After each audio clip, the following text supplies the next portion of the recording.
Hello, everybody. We haven't done this in a while, but we are here running Emerald City tonight. My name is Chameleon Ice, and I'm joined here by OPT Lawyer and TGE, and we are playing Masks tonight with Emerald City. We're going to give you a bit of a recap on what's happening here.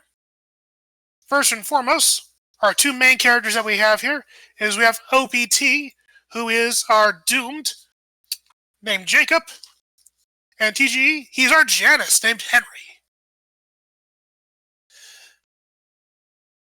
Last time, on Emerald City, the guys fought off Tauros, one of the members of the Seven Lords of Hell, a gang that the guys had tangled with during their first major encounter together. They managed to beat him by taking advantage of his weakness to suggestion and his weakness for ramming into stuff. While they were fighting him, Tauros nearly destroyed the building they were in, that put not only the heroes in danger, but also the police. They managed to get him, though, to run off with minimal damage. And they also managed to flee the scene without having to answer any difficult police questions. Especially difficult because Henry had two people there that did not know he was a superhero at the time. One, his father, one of the detectives in the police force, and his boyfriend Joey, who he had rescued. So, the boys made it out of there, and they escaped, taking Joey with them. And they managed to flee the scene and go to I believe it was an ice cream shop to kind of recoup yourselves. I think so, yeah. Yeah, you went there to kind of let the fire die down, because aside from just like trying to recover from the fight and avoid the police presentation, Jacob specifically had a vision previously about finding something strange that was related to his specific illness, disease, his virus rather, that was tucked away somehow at the scene of the attack. So the guys waited it out at the ice cream shop until the heat kind of died down a bit, and they went back over to the dance hall to root around and see what they could find. So in there, Jacob ended up finding a nearby trash bin that his vision had pointed him towards, and he found a strange chemical formula that ended with the Delta symbol, which was a clear tip-off to him that had something to do with Psi Delta. So Jacob quickly sent that off to his Dr. Collins friend to look into it, and has not yet gotten a response about it. After the guys left the scene of the attack, they came out and they saw Joey looking rather kind of distressed because he had a letter that was stuffed into his shoe somehow. And it turned out that it was actually a letter from the super vigilante known as Nightshade. He was congratulating the heroes on the job well done and offering them a chance to possibly be trained for the better. And he gave them a meeting date of the following Tuesday at a time that was pretty far after school hours. While they were kind of looking over this, Jacob wasn't too perturbed because everybody there knew that Jacob was actually the hero Swiftfoot. But Henry was trying to play it cool because nobody knew that he was officially Sauve. But that lasted for about all of the walk home. Because by the time they got back to Henry's place to kind of spend the night and talk about all that had happened, Henry's little brother, I believe Michael, his brother Michael, came down and congratulated Henry on being so awesome on TV and fighting the big bad bull dude. And everybody there kind of figured out what that meant. So we rejoin the heroes now, alone with Henry's brother, Michael, at his house, with both parents gone, in issue number 4, No Such Thing as Secrets. On the cover of this issue, by the way, we have what appears to be, we have like Sauve standing there, looking dramatically down at his mask. And we see in the background Jacob and Joey looking with both surprise and admiration. I don't know if admiration would be on Jacob's face, but... It'd be on Joey's face. Oh, fair. Yeah. Because Jacob is just kind of staring at Henry, just like wide-eyed, like, are you kidding me kind of thing? Like, What?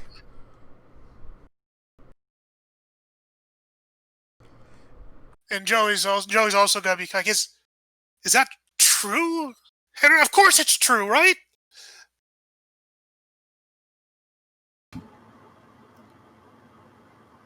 Well, do I really look like someone who could be a hero? Well, kind of to me. Do I look like someone who could be a hero? Freaking rabbit. No one really pays much attention to me.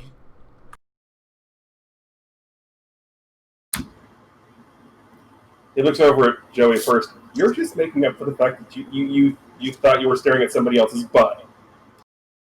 I mean, I feel a lot better now if it's you. And what if it's not my butt? I mean, I'm not any worse off.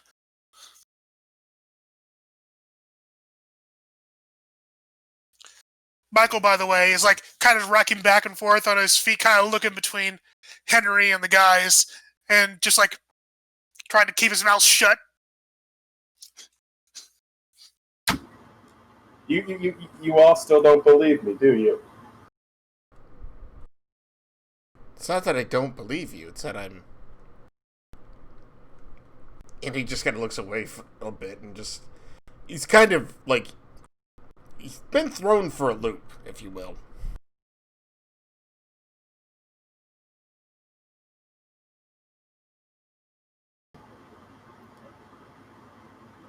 What's up?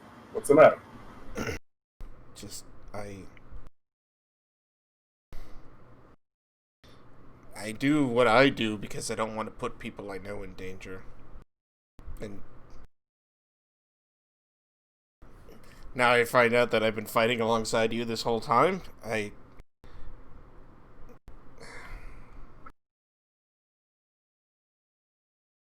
Two things here. Two things. And he does the big two that you see me doing here. Number one, that exact reason is why I didn't tell you. And number two, you never asked. Oh, no. Because said your name was Sove. Okay. Joey got raised his hand. I kind of asked after you saved me.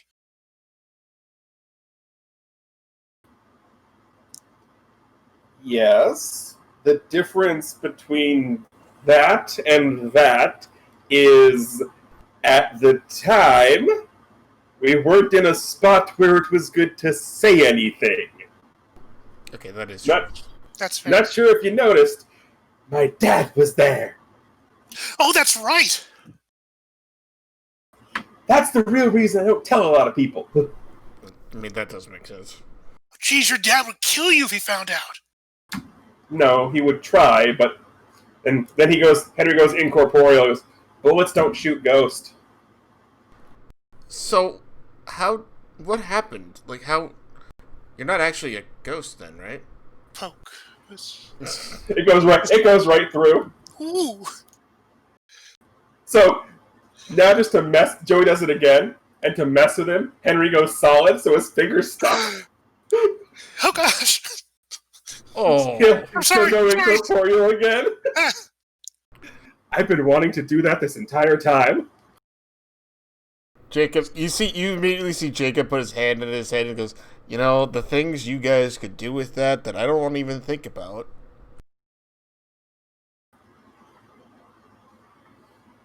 You just get the slow turn, and then just the little sly smile. Jacob looks up, it's like, what? I'm a rabbit. Come on. Anyway, moving on. Michael, meanwhile, though, is saying, so, Henry, does this mean that I'm not going to be getting any more lasagna?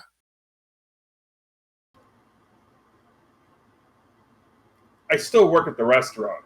I can still probably bring home lasagna.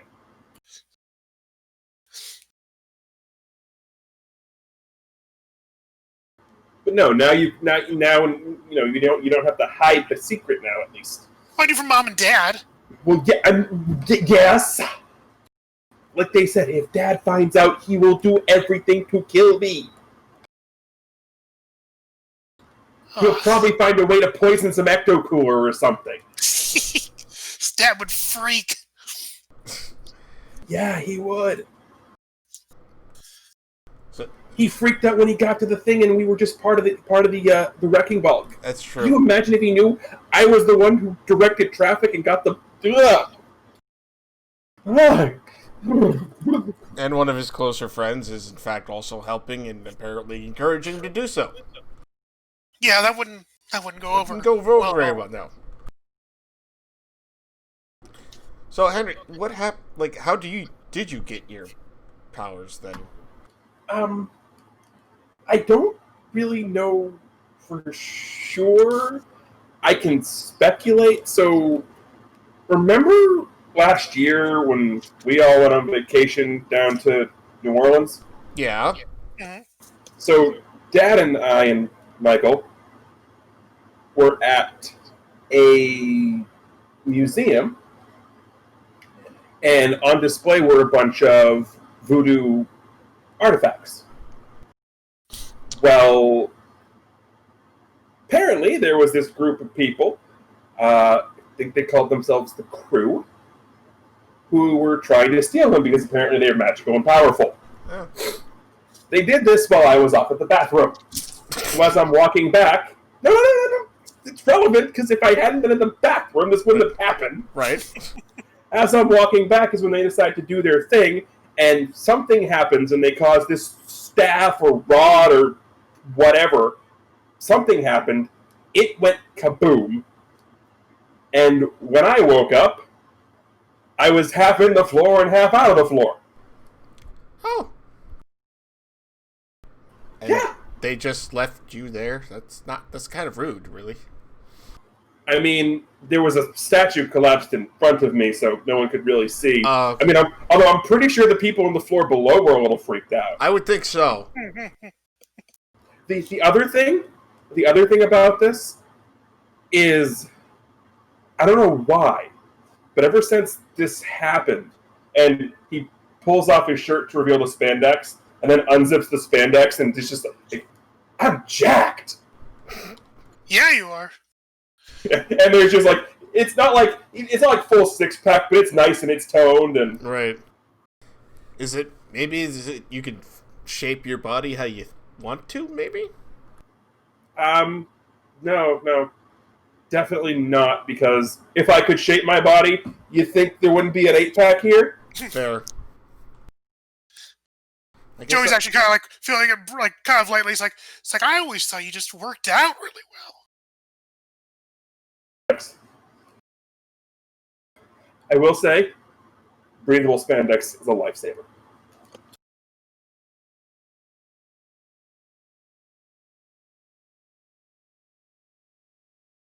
What was that facepalm for, Jacob? I can't wear spandex. You were tight. It's tight. It's not quite the same. I mean, what are the tights made of? Well, yours are probably made out of spandex. What are yours made out of? Well, it's this material they have to make because, if you put spandex over fur, it doesn't really work all that well.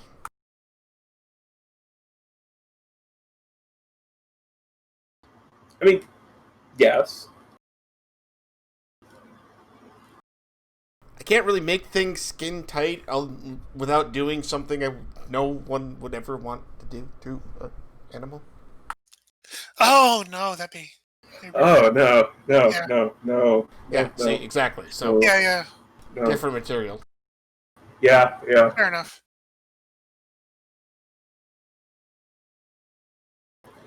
Yeah. Didn't need to see that image. Well, no. you're the one who asked. No, I asked what material they were made out of. I didn't ask if you were wearing skin tight. I knew you weren't. Fair.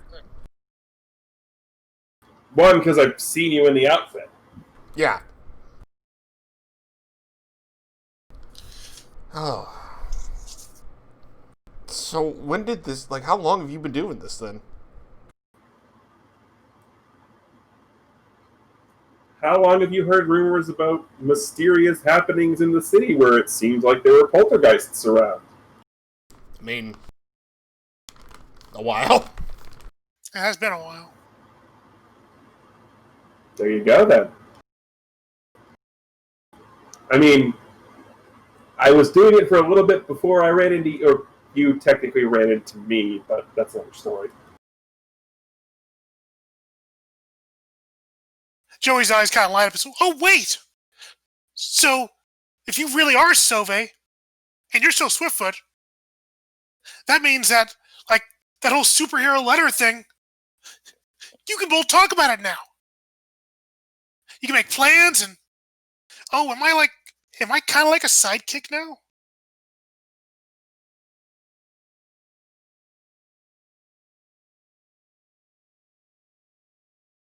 Well, first test for that is, do you even have a costume? No, do not encourage him. Oh. No. I mean... No! Okay. I mean, a lot of good heroes have a sidekick, you know? Stop encouraging him, Jacob. All right. Because the last thing I need is color-coordinated spandex outfits. Actually, I would think you would feel that'd be one of the first things you needed. No. I didn't say outfit. I said outfits, plural. Fair. I mean, you wouldn't have to make a new one. No. And you know what happens to sidekicks in most every story? They're always the ones getting captured. No. But then you could save me all the time. You do that already. Okay, I do that already without you being a sidekick. Yeah, so I'm already halfway there. And no for a second reason. What's that? Never date the people you work with. Okay, that's much better. That's a fair point, yeah. Yeah. You can be my sidekick, then. I still work with you! Fair. But you Yeah. work with me, not with the... No, it's still the same it's the office. same thing. Yeah. I'm just joking. I'm just trying to get you involved. It's okay. I mean, if you need new outfits, I'm pretty sure we can help with that. I guess it's more like, I don't know what to do now that I know. I feel like I should do something. Well, the first thing you do is not tell anybody. Right? I mean, Bingo. that's kind of obvious. I mean, what were you doing when you didn't know? I was mostly just kind of hoping you wouldn't get hurt.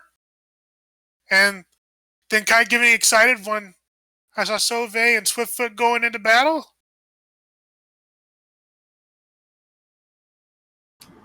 And staring at a butt you didn't know belonged to your boyfriend. Got it. Yeah. I mean...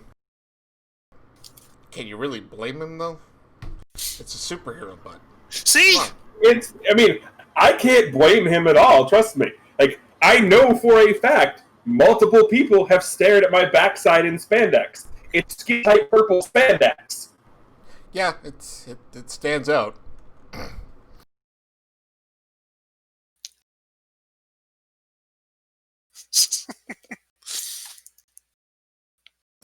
The difference is, I don't come home and talk about people staring at my butt.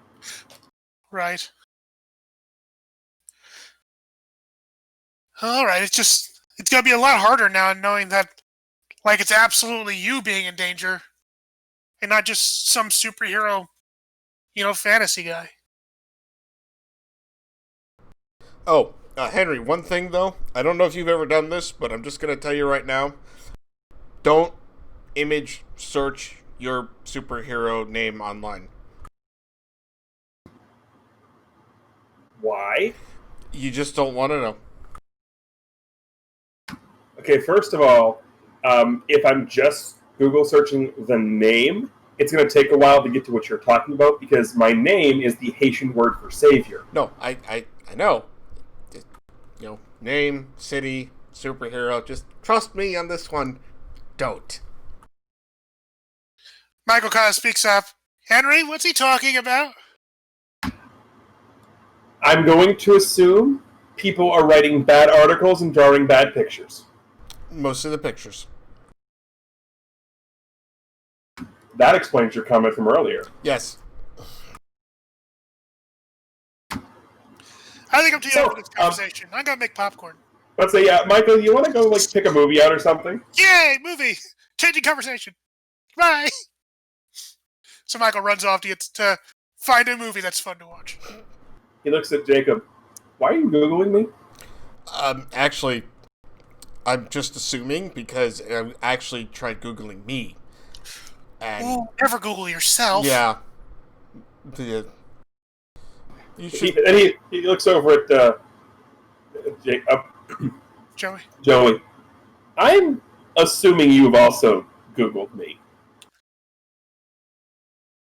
Yeah. I mean, I got this picture on my phone. I didn't take it myself.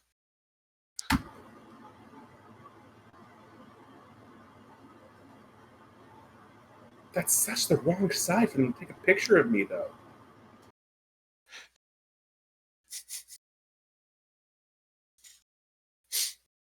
And, God, that must have been when I first started, because I look fat in that picture. Or is that your aspect ratio? It might be a little bit of both. But I'll rotate to a new one in a week, don't worry.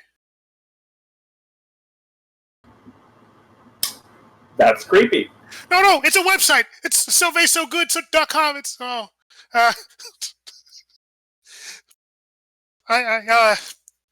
you know what? I gotta help Michael find that movie. No, you stay right here. You're not going anywhere. If you want pictures, you can now ask. Because I'd rather you get the real pictures than a bootleg. That's fair. Though honestly, this is gonna sound kind of weird. Now that I know it's you, like, there's less mystique about the pictures. So I can look at pictures of you anytime. So, like, I don't know, it makes it feel less special? Look at it this way. Do you ever remember me actually giving people a picture? Oh, no. So, even though you can't tell people you got them that way, you'd be the only person who would actually have a picture that was willingly given. Ooh. It's got a point.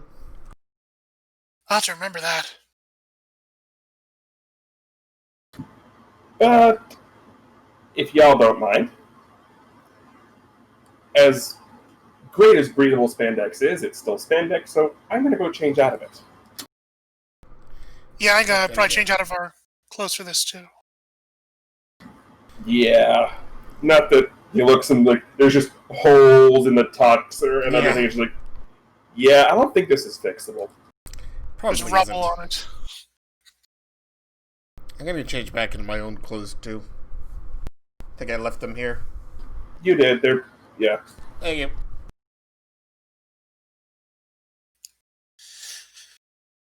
Okay, so you guys go and get yourselves all dressed back down and cleaned up for the evening.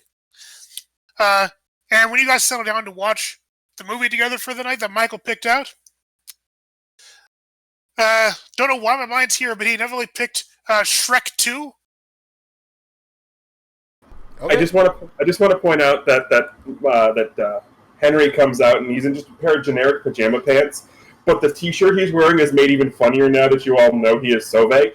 It is just a picture of like the Pac-Man screen with Pac-Man chasing after one of the ghosts that's blue.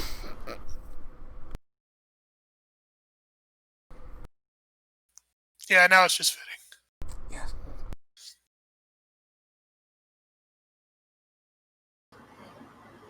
Really? Shrek 2? Again? I like it!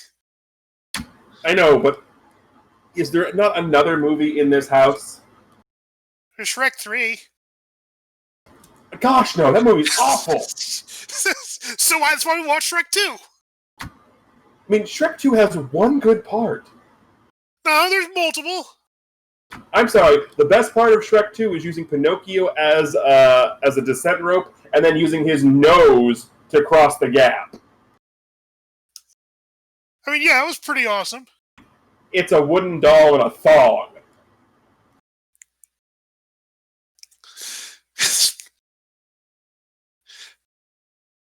Maybe awesome was the wrong word.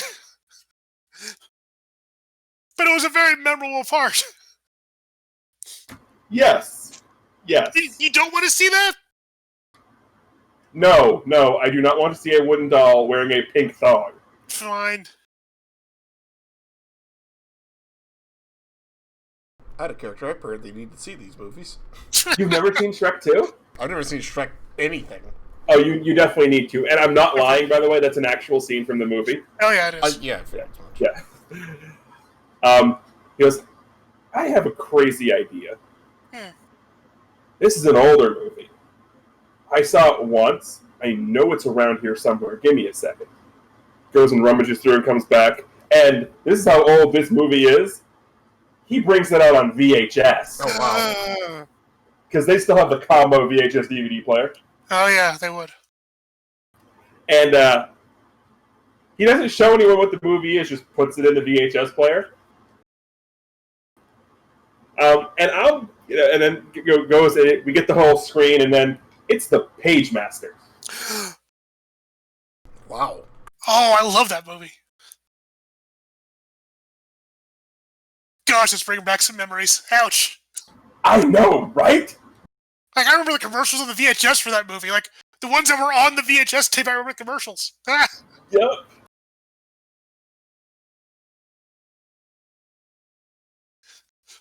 So yeah, clearly Michael is okay with this. Yes, a lovely movie from '94 starring Macaulay Culkin and Christopher Lloyd. Which, I mean, let's be honest, those are two. I mean, that's not Leonard Nimoy, too. I mean, you can only get so good.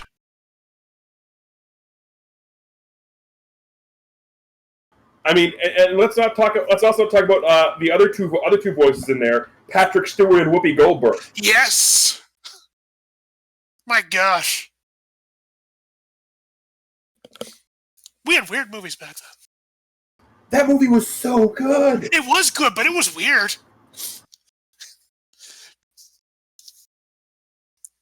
Anywho, you guys are watching the movie and enjoying yourself.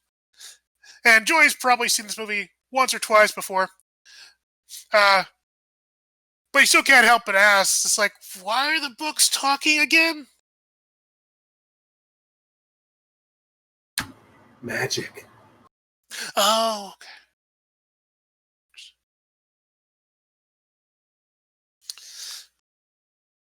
So yeah, the movie goes off without a hitch. The narrator gets secretly happy because it takes place in a library.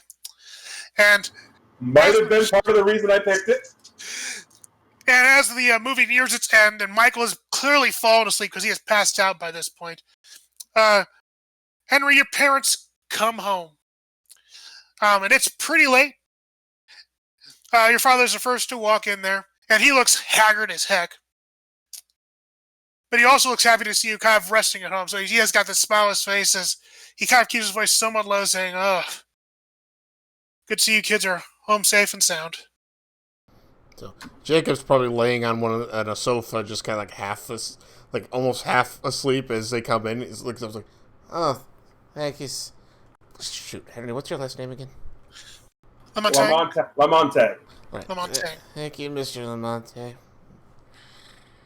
Oh, I'm tired. I'm not saying that there's cuddling going on the other couch, but there's totally cuddling going on the other couch. On the other couch. So, your mom at least is probably the one who sees the cuddling and is like, keep a ruler between there, kids. Just sort of looks up. And Henry doesn't say anything, just gives his mom the mom really look. Yes, really. This is a sleepover, not a cuddle party. Why can't it be both? Also, you know what we just... Give me a break. Hey, did you saw what we just had to deal with? And your father's like, yeah, give the kids a break. They've been through a lot tonight. You saw the scene. She goes, yeah, fine, just... I don't want Jacob feeling left out. Meanwhile, we're looking, Jacob's probably snoring. He's like, oh, no. It's fine.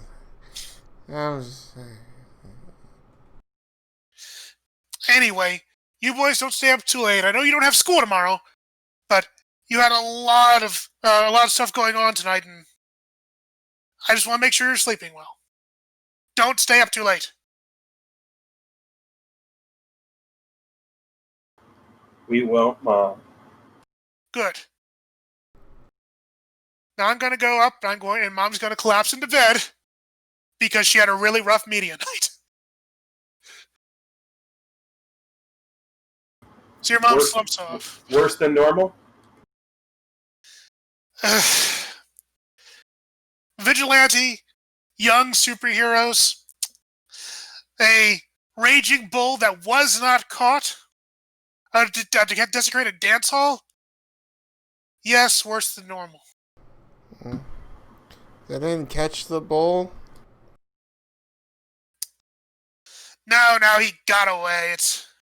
We lost track of him. That's bull. That was a bad joke, kid. He's half asleep. He's 3/4 asleep. Let him be. Fine. Anyway, you can just make sure to turn off everything when you're done. Good night. Night, Miss. Hey, Mom.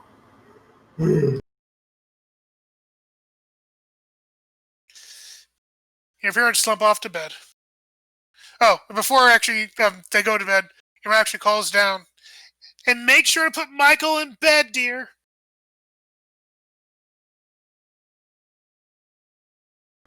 How old is Michael again? 10? Okay. 10? I thought he was 8. Oh, dear. Maybe he's 8. I don't remember. I don't remember either. I just have young.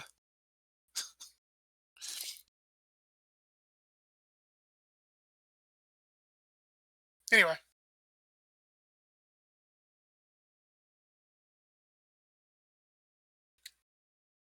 He's young enough. So yeah, make sure Michael goes to bed. Between the ages of 8 and 10, there we go. There we go.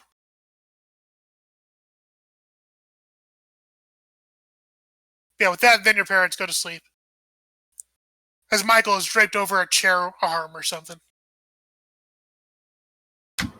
Probably should take care of that. Joey actually snuggles close. Do we have to?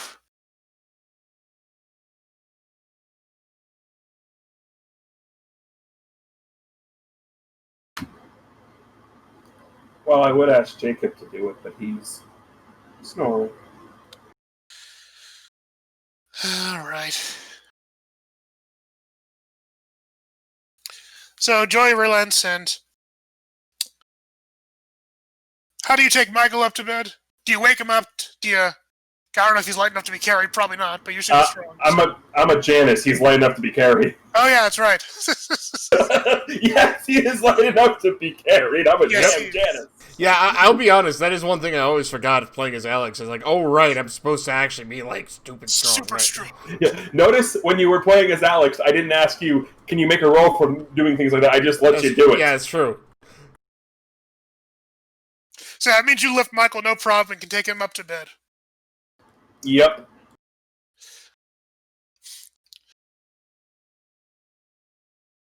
So Michael goes peacefully. No problems there. Is there anything else you guys want to do while you have the night? Jacob, do you want to move to the actual sleeping couch? Yeah, it's probably the sleeping couch. Oh. Henry just walks over, plucks Jacob up by the fur you pick rabbits up by. Oh, with the scruff of their neck. Yeah. Yeah, just picks him up one-handed and just drops him on the couch. Ow. I'm not a cat, that hurt. I wanted to see if it would work. No. Technically did. Jacob rubs it back in his neck gently before he actually just passes out.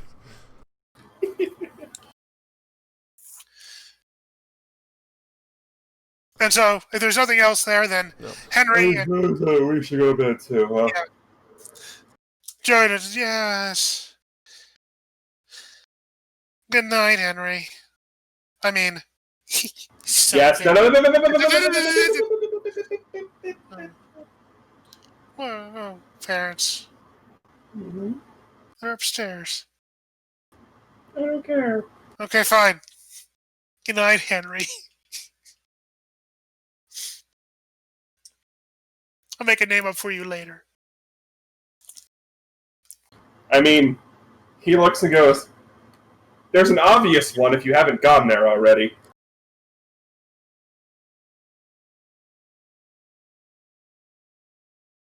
Boo Boy? Just Boo. Booberry? Just Boo. I can call you Booberries. No, just Boo. But it works. No, it doesn't.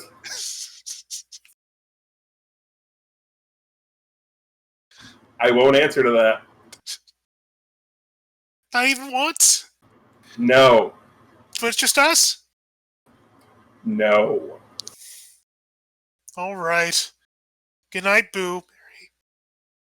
I heard that mumble. Darn. You just hear Henry. Basically, Henry just rolls over and goes, note to self, less tight spandex. And that's probably a good place to end that scene, with Henry writing that down. So the night passes peacefully, and the next day, honestly, unless you guys have anything majorly planned, I honestly think we can kind of glaze over the next couple of days. I have a very important question with this. Yes, Is this being considered as time passing? it's exactly considered time passing. Okay.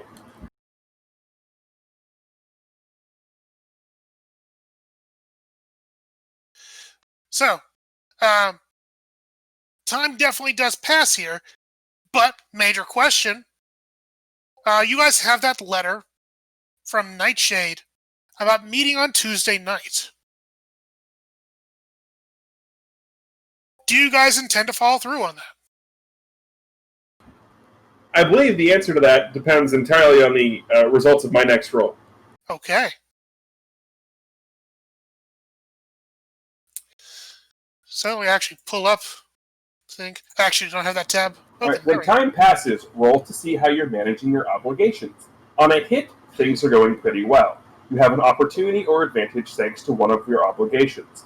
On a 7 to 9, you've lapsed on one obligation, your choice. On a miss, you haven't given your normal life anywhere near the attention it deserves. The GM chooses 2 obligations that are going to bite you in the butt. Because we haven't said the word butt enough tonight. No, we have not. That does mean, though, you get to choose an obligation that you are lapsing on.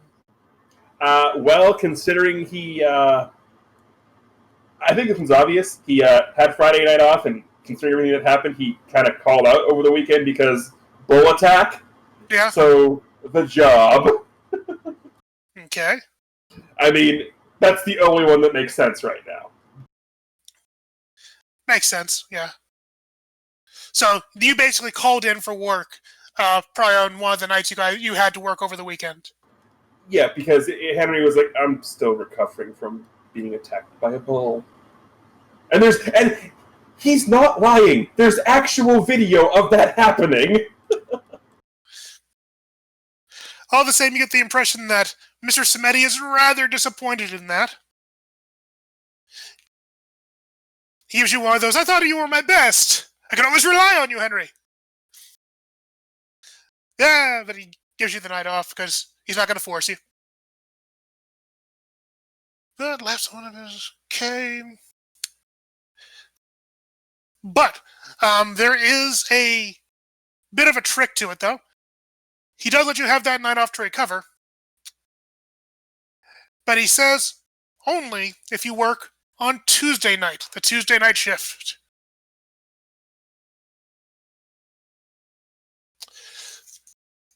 So,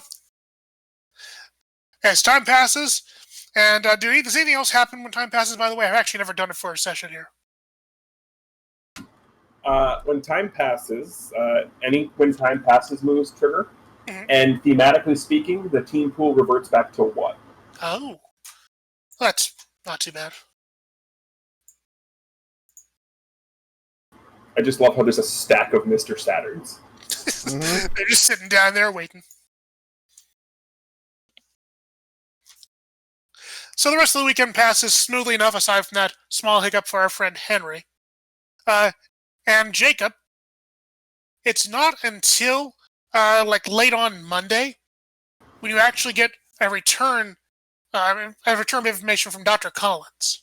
Oh, wow. Before this, I have a very important question that needs to be asked. Go for it. How does Jacob's mother react when he gets home after having a sleepover? I mean, she's just so darn proud of him. Like, as soon as you get home, Jacob, like from that night, like your mom is definitely like showering you with hugs and saying, "I'm so proud of you. You're making friends, my little boy." Mom, I made lots of friends before. But it's been so long. You weren't for a while. I didn't think you wanted any. Yeah. It was nice. Are you gonna do it again? I mean, I'm not just going to invite myself over to his house all the time. Well, no, that'd be rude. Oh, the dance. Did you meet anybody special at the dance? Did you not see the news, Ma?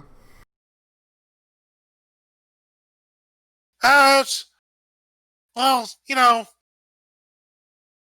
Emerald Idol was on.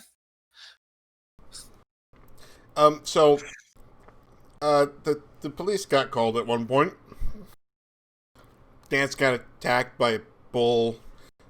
Some vigilantes came in and stopped it, but Henry and I and Joey were, under police protection for most of the night. His father, though, so it's fine. Oh no, were you hurt? No. As I said, the police were there. It's great. Okay.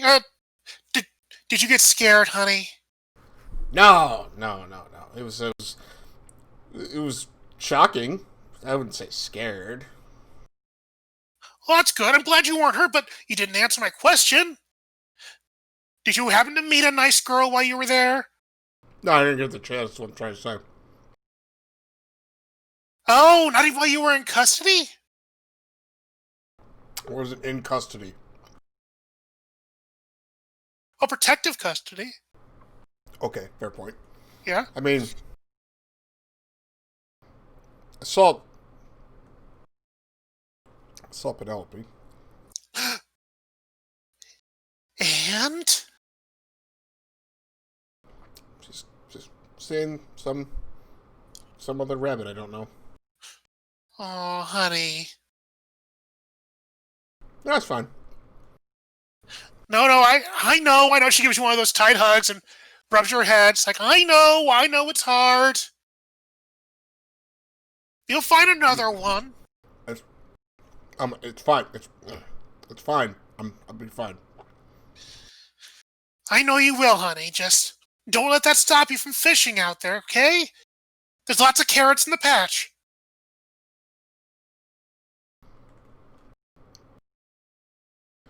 Yes. There's lots of. I don't really like carrots all that much either. Jeez.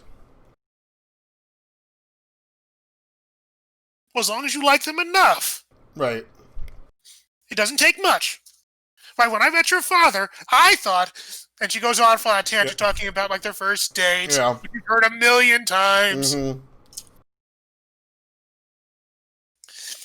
And by the time she's done, she's I'm like, probably already upstairs now. exactly.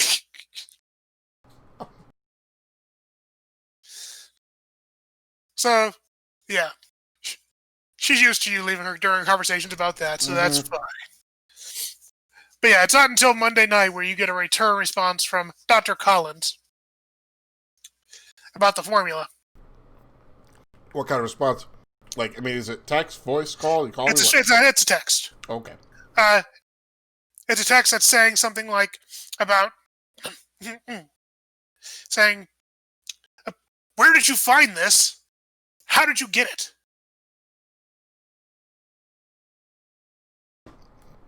Text back.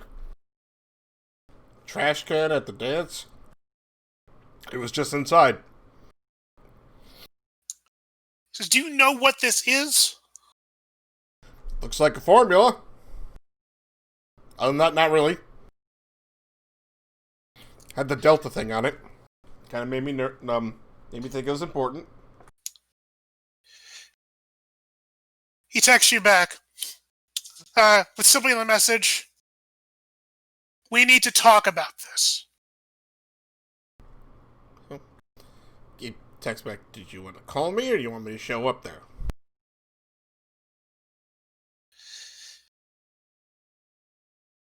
So I think you need to get here. Okay. Right now? You just basically have school night?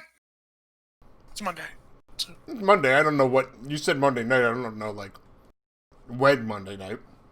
Well, like after school. So probably like around, I'd say, like 7-ish. Yeah, okay, yeah. So, like, right now? You want me to go? Come over, or when? Says, no, it's a school night. Keep with your studies. It can wait a day. Come here tomorrow after school. Okay. Yeah, it's fine.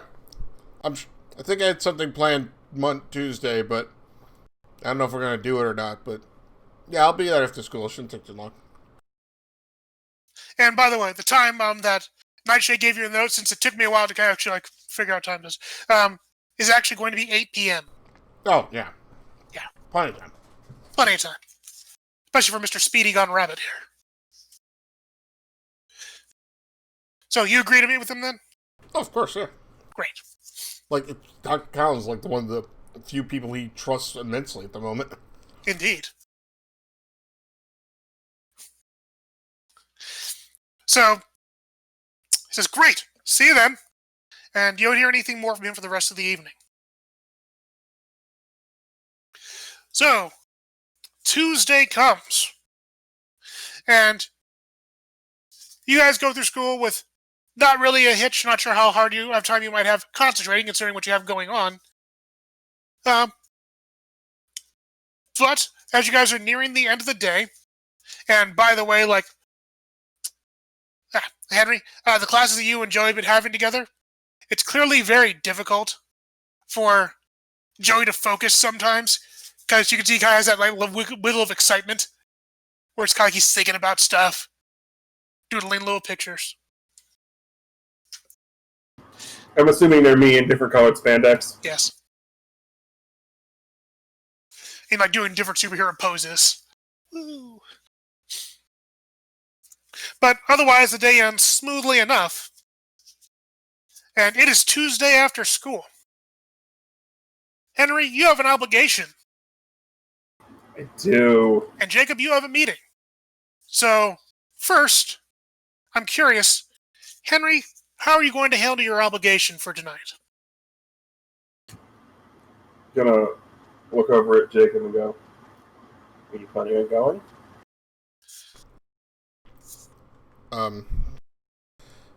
Thinking about it, but I have to, I've got to meet up with Dr. Collins after school. Shouldn't take that long, though, so. I don't know, what about you? We gonna go? If you're not going, I'm not going. But, oh. I can't. Gotta work. Oh. Well.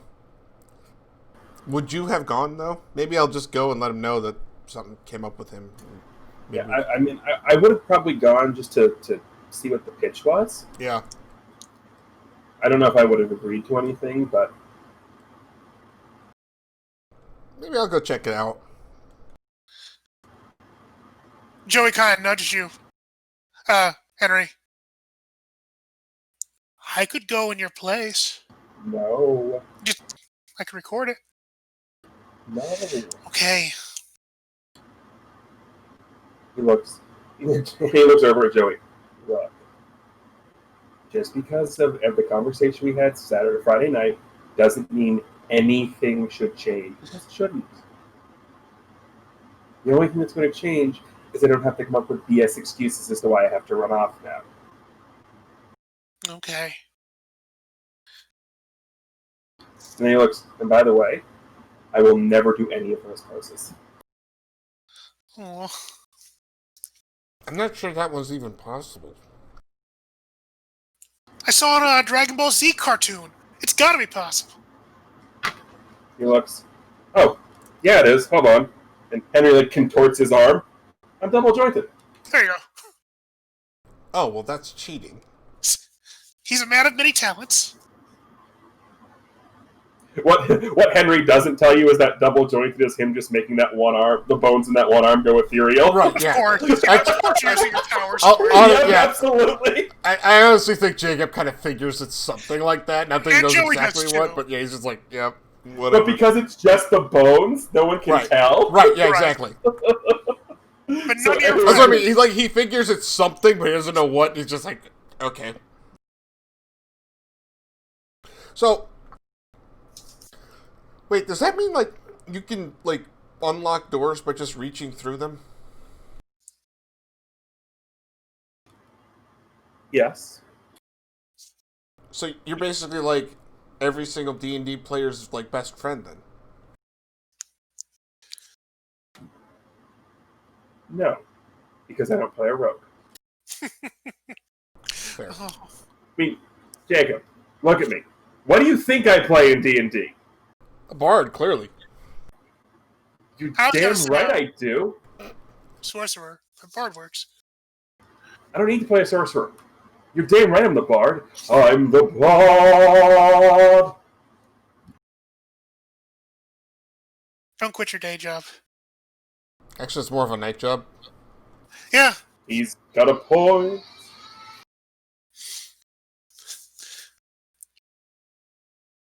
And I'll just check out, what is it, Nightshade?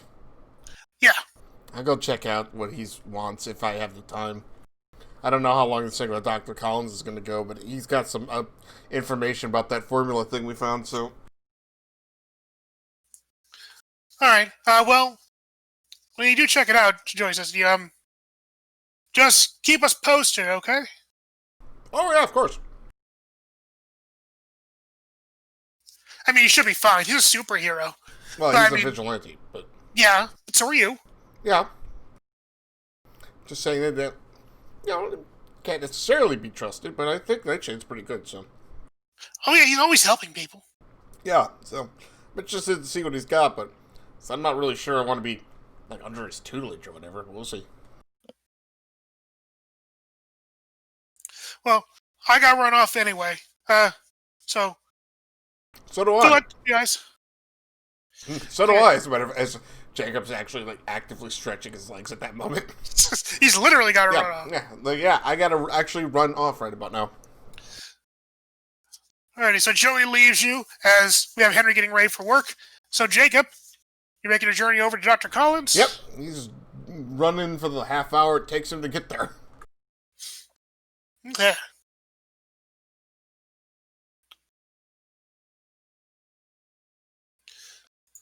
No worries.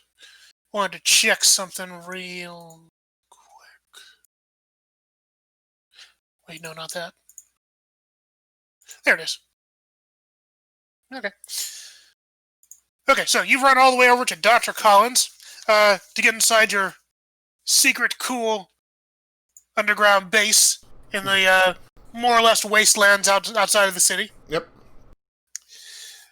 Okay, so you get in there and you go into the entryway. And when you get in, Dr. Collins is clearly going through like a lot of paperwork that he has in his hands. So when you come in, Dr. Collins, he actually looks at you and he says, "Oh, good, you're here. Okay. Yeah, I said it was going to be here. Well, I wasn't sure. Kids are always changing their minds, and you have school stuff. Wanted to make sure." Doc, this is like my life or death here, and I'm going to be here if it asks me to be here. That's a good perspective to have on it. Speaking of which, please drink this. And he shoves kind of green colored milkshake over to you. Why? So don't ask questions. Drink it now. I'm gonna explain everything here in a minute. Okay. Thank you. Just starts drinking it down. Okay, so you slough that down, and it tastes incredibly bitter and salty. Okay, So- what in the world did you put in this? So, well, it's mostly kale, along with some I orange juice. knew you said it was going to be freaking kale. I hate kale. That's why I didn't tell you. Regardless, it's important.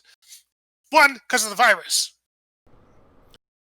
Kale And two- virus? Yes, do you know how many vitamins are in that? And? And two is because this formula that you have is giving us quite a few leads. Really? Well, something of that, yes. Listen, Jacob, there are a lot of things that we have to do here.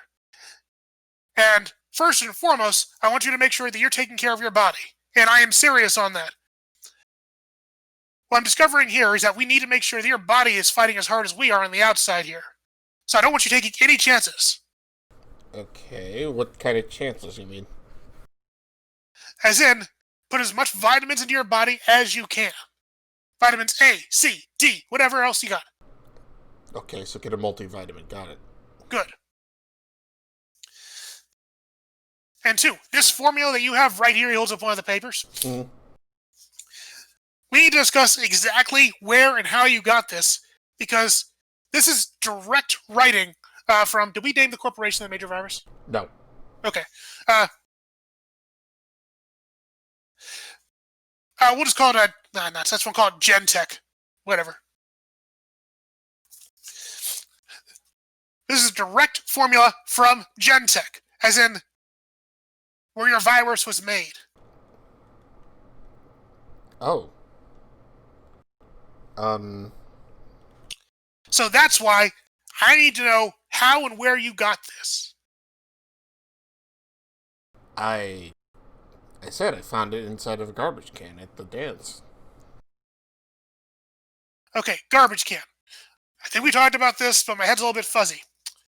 Why were you looking at a garbage can for it? Oh, the day, I think it was the day before, might have been the day of, I had a vision of finding, actually, like, pulling myself out of the garbage can inside that dance hall and whatnot. So after everything happened with the bull and whatnot, we went back there and I dug through one of the cans and found it.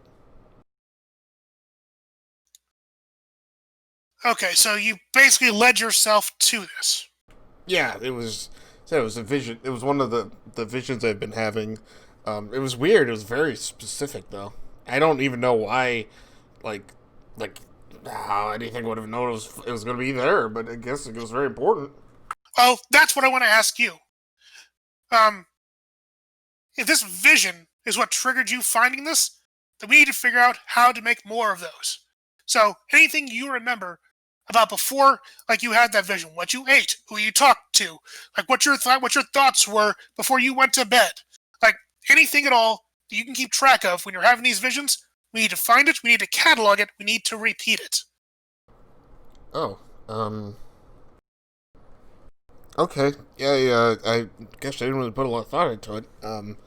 Yeah, I just woke up. It was, as I was waking up, kind of felt like a dream at first, but I remember digging into it deeper, and I remember feeling a little weird after I did it, though. Oh, and then this happened, and he points up to his ears. And then this happened, like, this coloring in my ears kind of changed a bit. He looks up as he kind of like adjusts his spectacles. Yes, that has been happening. But it's progressing further. Not much we can do about that at the moment. And I'm not going to lie to you, it's going to progress further still before we're done. I kind of assumed it was going to get worse before it got better. Yeah. Actually, I wasn't really assuming it was going to get better, but... So, wait, with this formula, can't you just, like, make an antivirus? Is that a thing? No, because unfortunately, this formula... You see here, the symbol, he points out the delta symbol? Yes. The virus that you were imbued with is called Psi Delta. Right. PSY Delta. Yes. This is only the Delta portion Oh. of the virus. Oh, so that's only like half the formula. If that. Oh. But it is a greater start than we've had before. With this, we can start sequencing parts of this. We can start figuring out maybe what's making up some bits of this. Okay. I can't form an antidote with this. I'm sorry about that. No. It's a good play. At least we got something. Exactly. What I can do, though, is I can start looking at this formula, and I can start looking at your blood, and we can start seeing a bit where some things are matching up at. We can see maybe if parts of this are breaking down, what we can do to edit it. We can work with this, but I'm going to need more. Yeah, sure. What do you need from me? Anything. You know, I trust you completely, so whatever you need. Well, one of the things we're going to need is we're going to need you to do another one of those visions if you can somehow. It just kind of came to me. I don't know, but That's what I mean. That's what we need to figure but out. hold on though. When we were fighting, I don't know if you heard. We were at the wrecking ball, and this bull came in and just kind of wrecked the place, and Sove and I fought it. Oh, I thought that sounded like you two. Yeah. So in the middle of that, I had a vision. In the middle of it? Yeah, I saw the bull running into a specific pillar and like wrecking the entire building. So I saw that happen before it did, so I was able to stop it. I see. Well, we knew your powers were related a little bit to the mental, Yeah. but this almost makes it sound like you can tap somehow into being able to foresee future events.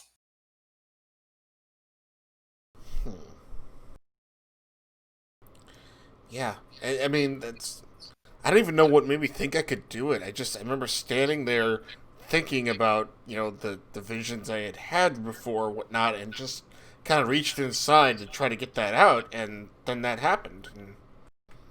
Well, unfortunately, the I didn't really virus. think about it. Well, the virus is affecting your mind, whether we like it or not. So Right. it's possible it may be trying to get you to do certain things that you may not be thinking about doing on purpose. Well, then I guess the question is, do we really want to push it further, or do we Well, not have a considering that choice? by doing that, we got a bigger lead than we ever had before, That's a fair enough point. it may be worth it. I hate putting you in danger, but with a jump this big, Jacob, Yeah. No, it makes sense. Yeah, no. the other reason, though, that I wanted to have you here specifically is I wanted to make sure that nobody was tapping into our conversation. Oh? Well, for one, the fact that you found a formula that looks exactly like something that came out of Gentech, that could tip off some ears. True. Because you have to start asking backwards questions. You don't only ask, how did you find this? You ask, why was it there? Actually, that's what I was going to ask you, is why would that even be in the Wrecking Ball's trash can? Well, if I do a quick hypothesis, there are only about three outcomes that could be, there are only about three things that could lead to that happening. The first is that somebody put it there for you to find on purpose. How would you... I kind of thought about that, but look, that doesn't even make sense, though, because it was one trash can out of, a whole bunch of them. Why would you expect somebody to go into a trash can and look for something like that? Exactly. But that's why you have to go through all the possibilities. The next reason that it could happen, though, is that somebody there just happened to have the formula on them and happened to throw it away. Which, if it's a formula of something like that, you would think you wouldn't do something like just throw it into a public trash can. Exactly. But besides that, if somebody does just randomly throw the formula into there, we have to ask who this person is and why they have that kind of a formula. So, Possibility 2 is that some random person who did it carelessly. Possibility number 3, that was a school dance, right? Yes. It's possible one of the students in your school may somehow be connected to this. Oh boy. Because that formula ended up in a trash can, and I'm guessing you didn't put it in there. No, otherwise I would just have given it to you in the first place. So that means the only possibilities are somebody outside the school put it in there, or somebody inside the school put it in there. And it was either on purpose or it was by accident. Well, so Jacob reaches into his pocket and pulls out the crumbled up paper that this thing was on. He's like, well, I wonder if we can answer this right now. Oh? Oh, What do you have in mind? maybe I'll try to have one of those visions while I'm holding this paper. You think you can make it be a focus like that? Doc, I don't know. I'm just kind of making this up on the fly. Well, it's about par for the course, and Yeah. nothing happened in science without some experimentation. Oh, that makes me feel so much better. He puts a hand on you. Just be careful, Jacob. Don't No, push no. yourself too hard. No, don't worry about it. Or worry about it. I don't know what I'm doing. Let's just go. Alrighty, so what are you doing, Jacob? I'm going to attempt to use dark visions if that's a possibility at the moment. I don't know, though, it says that the situation at hand, so I don't know if that counts or not, but I'll let you tell me that. Well, dark visions would be a vision of the situation at hand. Okay, so you have the vision first, and then you get to ask a question afterwards, right? Yeah, of course I have to mark a doom track for doing that, but Right. So let me just think for a minute.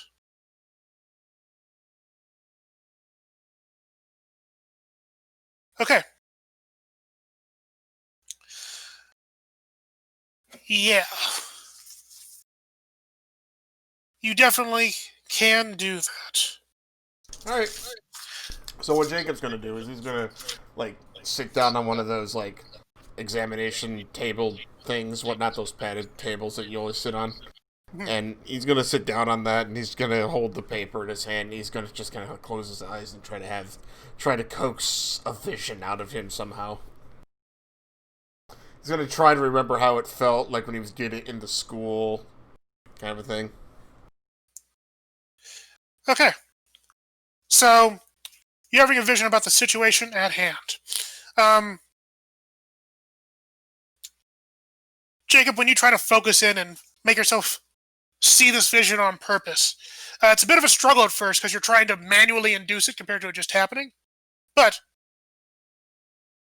your vision comes to you, and you're again sitting in this room, staring at what appears to be a large red apple.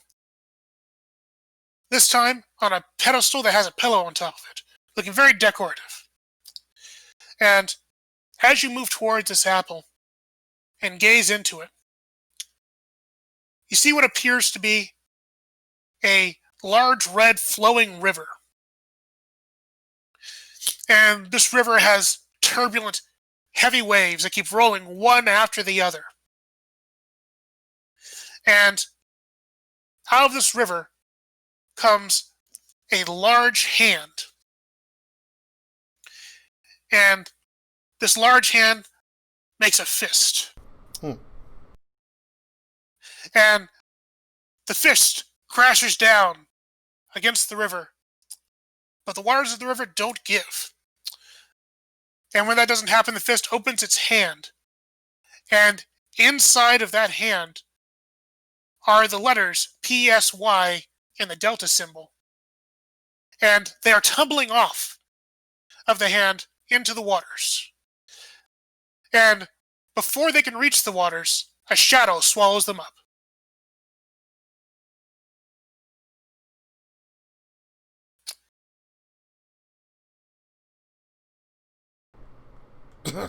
Okay. Yes. So,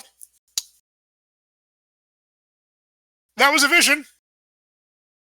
But you get to ask a question about the situation at hand and about what you saw. So, Oh. What did the shadow signify? Ooh. Okay, is that your question? Yeah. Okay. I have to answer this truthfully. The shadow signifies Nightshade.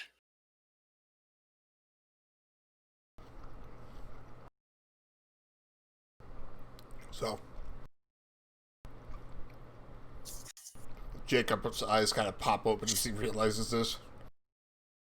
And he shakes his head and he looks kind of dizzy. Oh my gosh. Okay. Are you okay? No, but that worked. It did. What did you see? What did you see? He explains the vision that we just saw, and gives him the information about, well, then this hand had the words of the letters Psi Delta in it, and it was dumping it into this river, and then a black shade, which I'm pretty sure is Nightshade, like the Nightshade, like swallowed it up. Nightshade? Yeah. Why would he want anything with it? Well, I don't. Here's the thing, though. I don't know, because that could have signified a lot of things, including that, like, say, the corporation was trying to spread Psi Delta by dumping into the water source, and he's going to stop it, or already did. Maybe. And the water just could signify the public. Or It could. or it could be that we're trying to get rid of it, and he took it. I don't know. Either way. I don't know. I like where it's going, yeah. Like Well- the big hand could be the big hand of the government. Well, either way, he actually wants to meet with us, but it's going to be me at 8 o'clock tonight.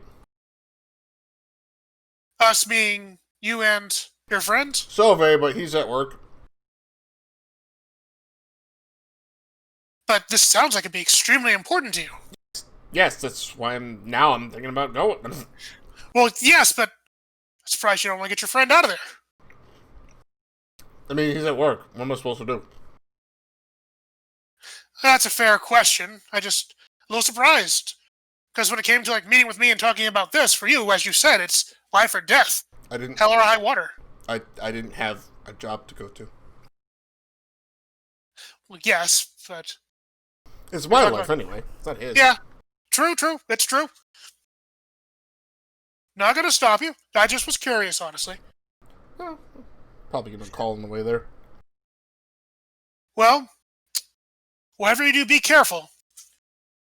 Because it's possible you using your vision means that you know something that this Nightshade fellow doesn't know you know. Yeah. That's a good point. That's probably something I shouldn't just start with. Just tread lightly would be my advice. Yeah, don't worry, I'm not great swimming. Well, we've proven that. By the way, I need another blood sample, so hold still. Oh, okay. He's so used to being poked by needles at this point. So while that's going on, and you're getting yourself tested there, did you roll anything for, by the way? No, okay, good. You don't have, yeah, it's just... Yeah, it just happens. Well, yeah, it's Marky Doom track, so... Okay, so we're going to switch back over to our friend Henry. Hi! Hi! Okay, you're working over at Semetes. I am. So, since you are not doing your meeting here, we are going to use your working a busy shift at Semetes custom move here. See, I can show this to you. There you go. Okay, so go and I roll don't see one it. thing. Oh, you don't? I thought it said show to players. It said show to players.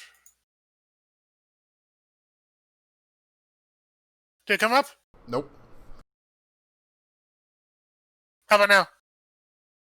Nope. Now? Mm-mm. Son of a gun.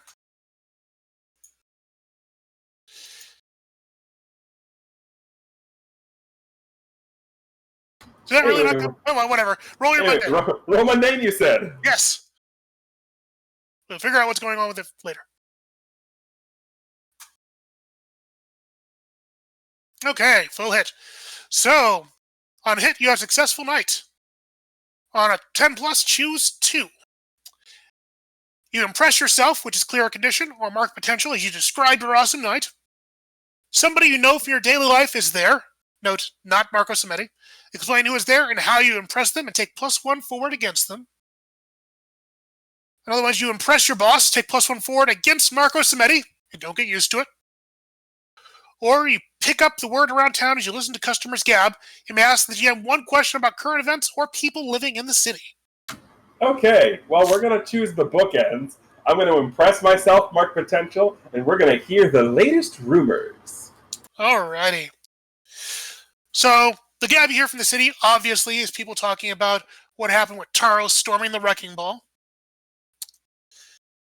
People are pretty excited about that. And they're just talking back and forth. But one of the things you hear that is really kind of interesting to you is that you have one of the guys that's at the shadier tables that you're kind of serving. He actually says, I heard that Taros guy, he actually wasn't even one of the real Lords of Hell. He actually was just one of them who was trying to get in. So, you pick up the rumor there that Taros may not have actually been one of the actual Lords of Hell, rather somebody trying to ingratiate himself with them.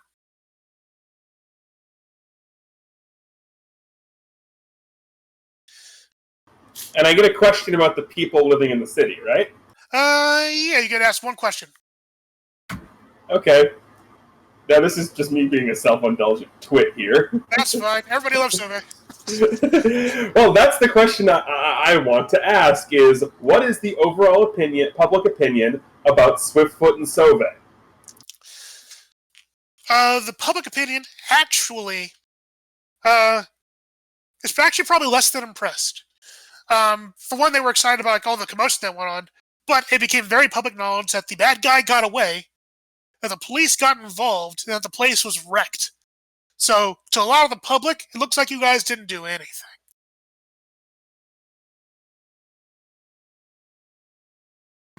I expected that answer. Yeah. But I wanted to confirm it. So while you're working there during the evening, do I do this now? Yeah, I do. Okay. While you're working there for the evening, you actually have somebody who comes in and makes an impressive racket as you are nearing, as you're in the quieter parts of your shift. He comes in, and this guy is dressed to the nines. He has a really nice suit. These crocodile kind of shoes, and he has slicked hair, looking pretty sweet as he comes in. And he comes in, he's like, "Yeah, where's the party at?" He says, "This is Samedi's, right?" And before you can actually do anything much about it, Marco comes out from the back room, and he sees the guy, and he goes, "Arthur!" And the other guy goes, "Marco!" And they run to each other, give each other a big hug. That big, Italian bro hug? Yes. And so Mr. Samedi turns to you, and he says, "Oh, Henry, this is my brother, Arthur Samedi, obviously. He's one of the best in the business." What's the business? Arthur kind of gives Marco a look. He's like, it was just Samedi just kind of pats him on the shoulder and says, the business, it is good. But make sure he gets a nice table and a full complement of breadsticks. The good ones.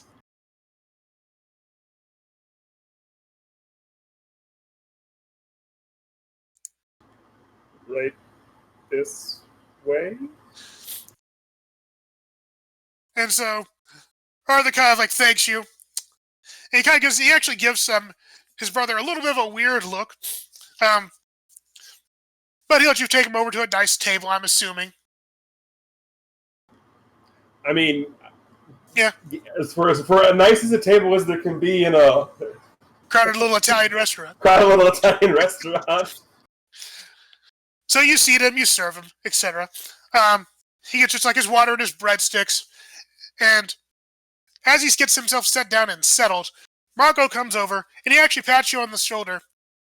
He says, "Hey, you will watch your things out there and make sure the customers are happy. Me and my brother, we're gonna talk for a little while. So give us some space."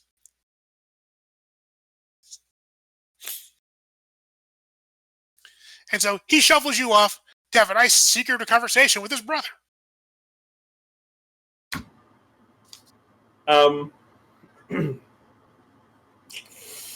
So, this is going to be really weird, but... We're already weird. Oh, yes. Henry was already suspicious of things. So, the table that Henry chose, he chose for a very particular reason. This is the table that Joey normally sits in. So Henry's around this table a lot. Which means he's had plenty of time to mess with things around this table. Ooh. Henry also knows that Henry cannot get this job done. So I'm going to affirm my masks label and switch my freak with my mundane. Nice. I should have forced you to roll your mundane roll after you did this. And then I'm going to trigger my dangerous web. Oh, sweet. Okay. So describe dangerous web to us, please. Alrighty, I will read the move for you.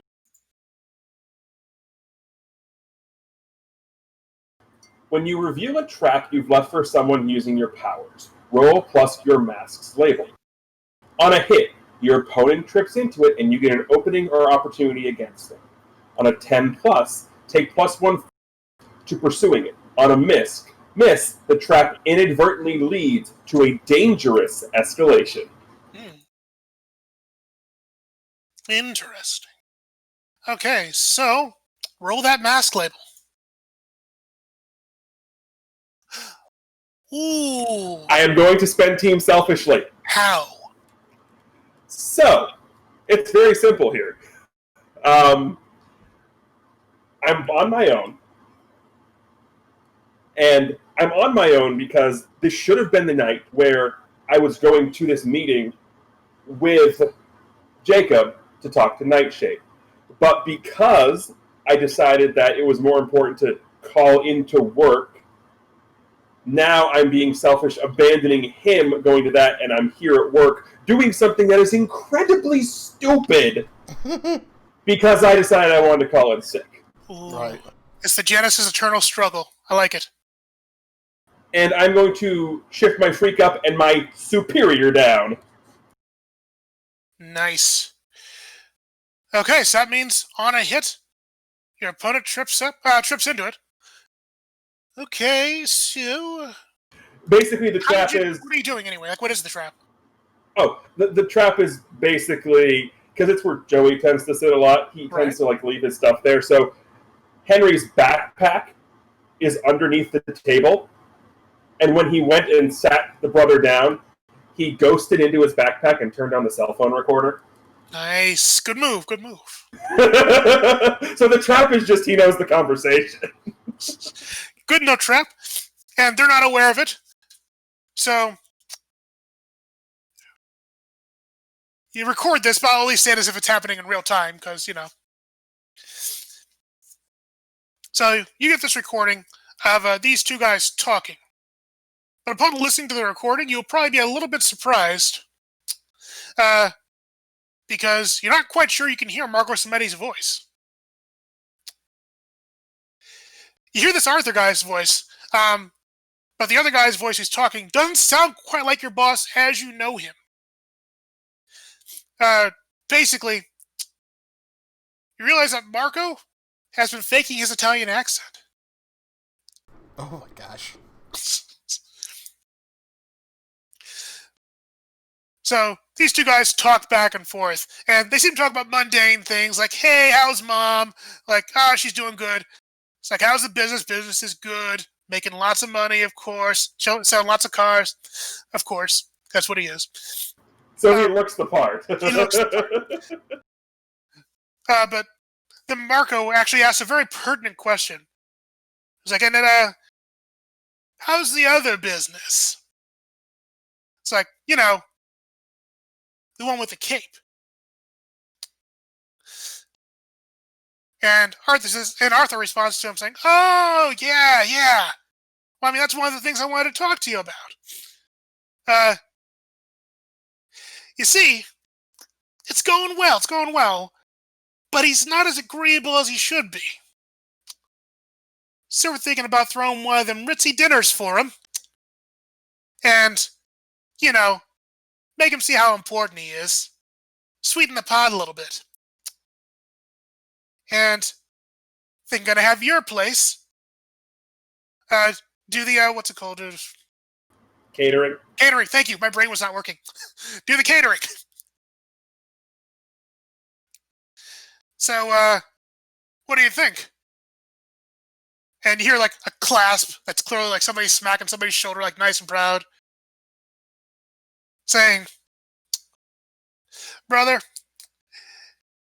if it's still gonna make us look like wealthy men at the end, I think we can do it. I got a good boy here. He could definitely cater to the right tastes. Heck, I've even seen him hanging out with a rabbit. So, I think he might do better than you think."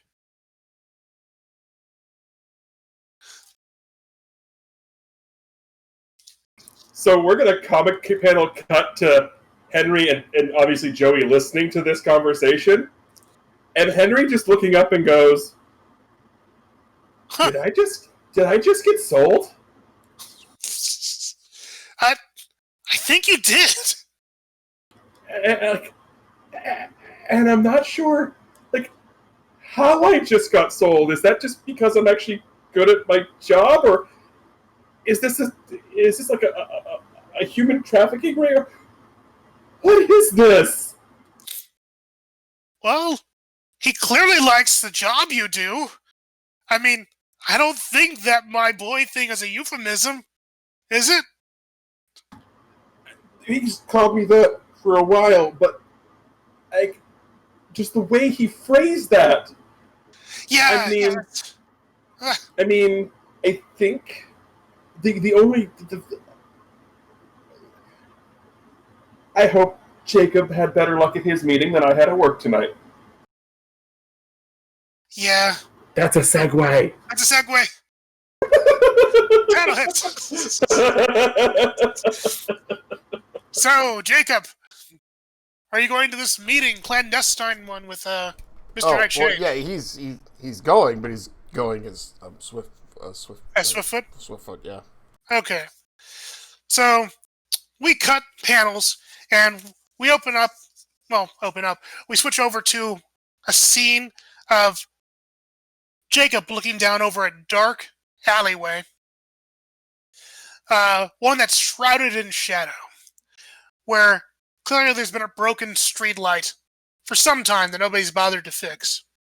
But the moon is strong tonight, and showing very long shadows and also very large splotches of clear light. So the visibility is not that bad, but it definitely is a little bit spooky. But this is exactly the address that you got. Was this corner of this area was where Nightshade was supposed to be meeting you. How do you wait for him?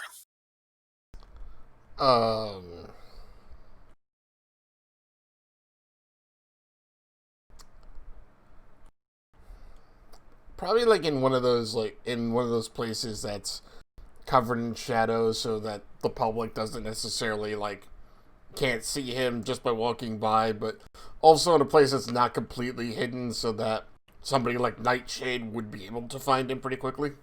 Gotcha. Well, lucky for you on two fronts.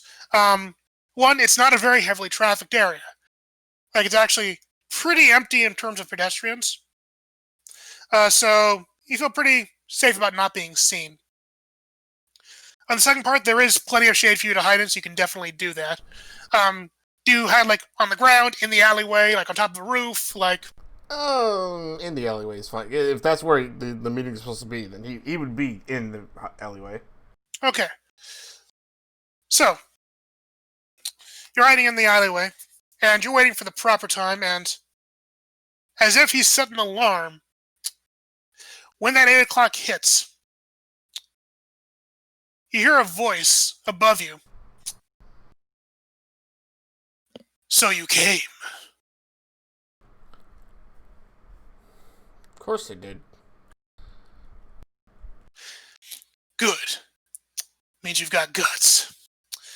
And looking around to see the voice, you can actually see a guy perched above you, somehow on a windowsill, and shrouded completely in darkness. You actually can't even see his body, but you can see his eyes that are glowing a strong white. It's a neat little trick. It's not a trick. It's training. I meant the glowing eye. Never mind. My friend would be here. Unfortunately, he had real life things to deal with. I see.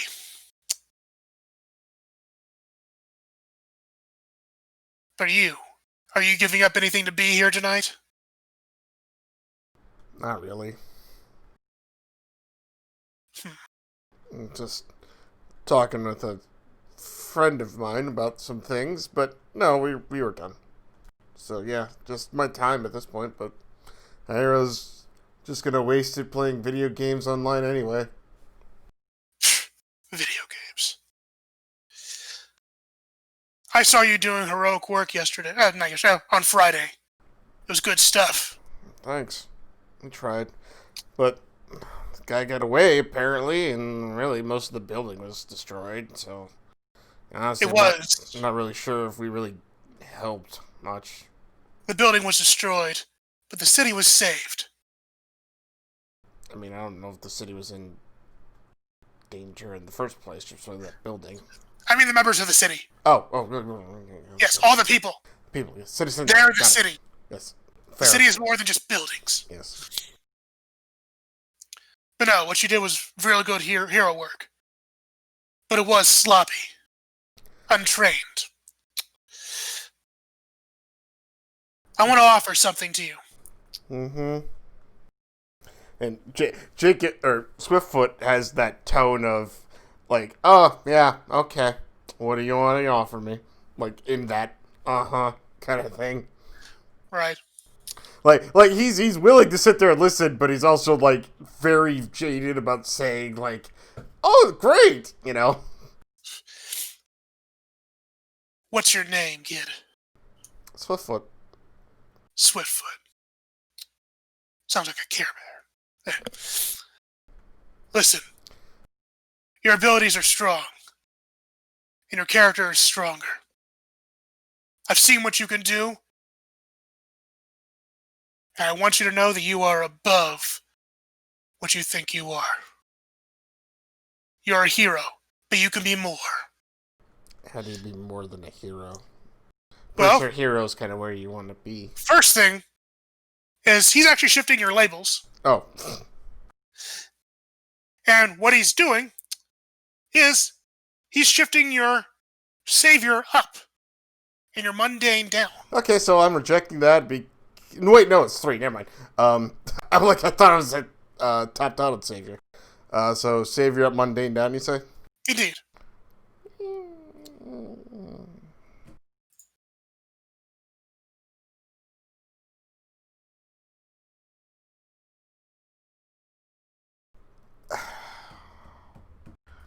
Gosh, I think he's still gonna reject that, just because of the situation. No, that makes sense.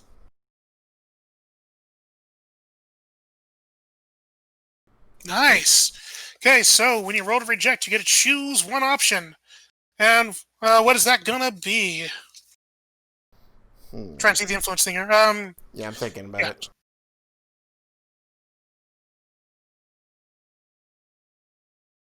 There's a few ways I could go with this. There are.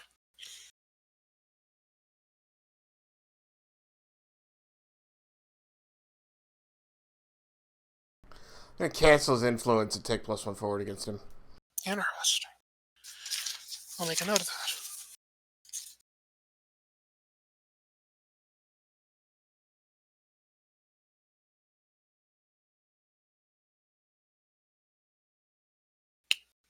Okay, Nightshade, no influence on Jacob. Okay. So you have +1 forward against Nightshade now. Yep. So he goes on with his spiel. But he says, you could be more, and I can make you into more. I've seen heroes come and go, and I'm one of the best of the best. If you train with me, and if you let me show you the way, I can make you into a fantastic hero to keep this city safe. But if I don't, and you keep going on untrained, you may cause more harm than you think you will. Maybe. Maybe I won't be around too long to see it anyway. Who knows?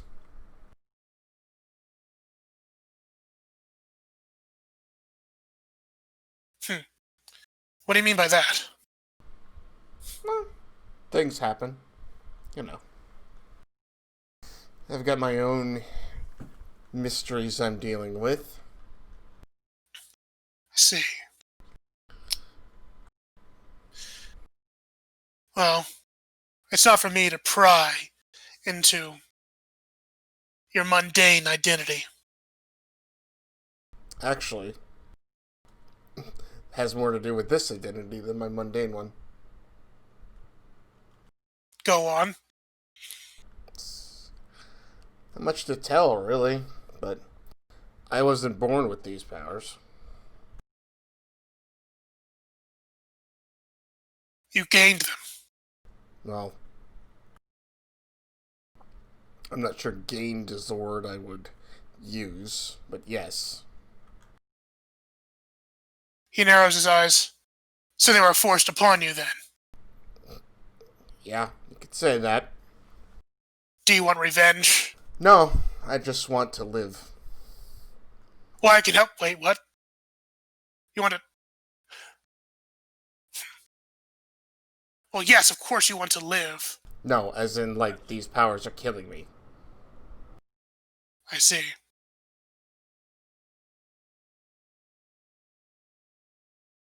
How much longer do you have?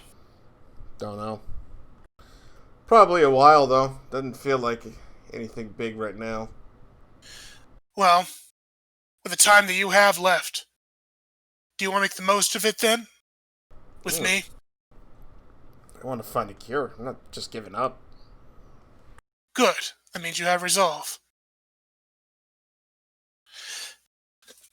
I can help you to find that cure.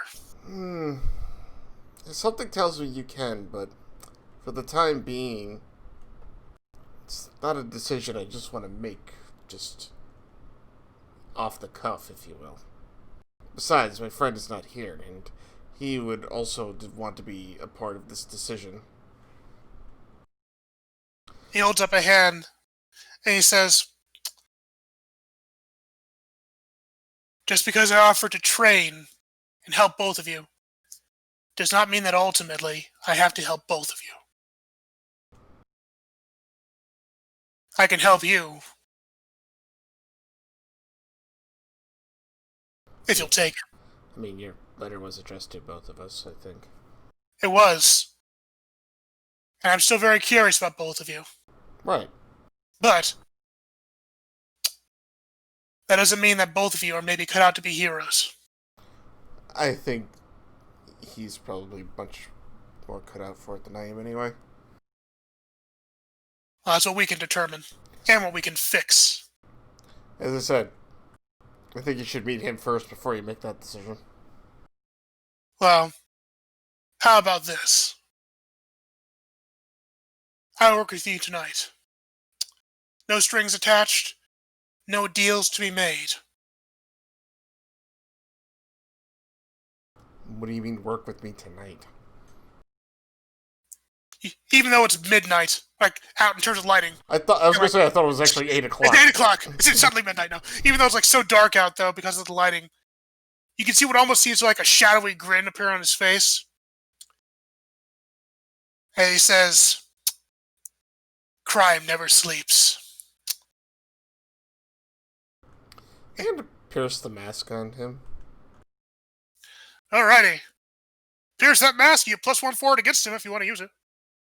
I don't think it's a I want to. I think it's the next roll you get. You have to. Yeah, it's a you have to. Oh, you have to. Okay, go for it. Nice. Yes. Oh, 9.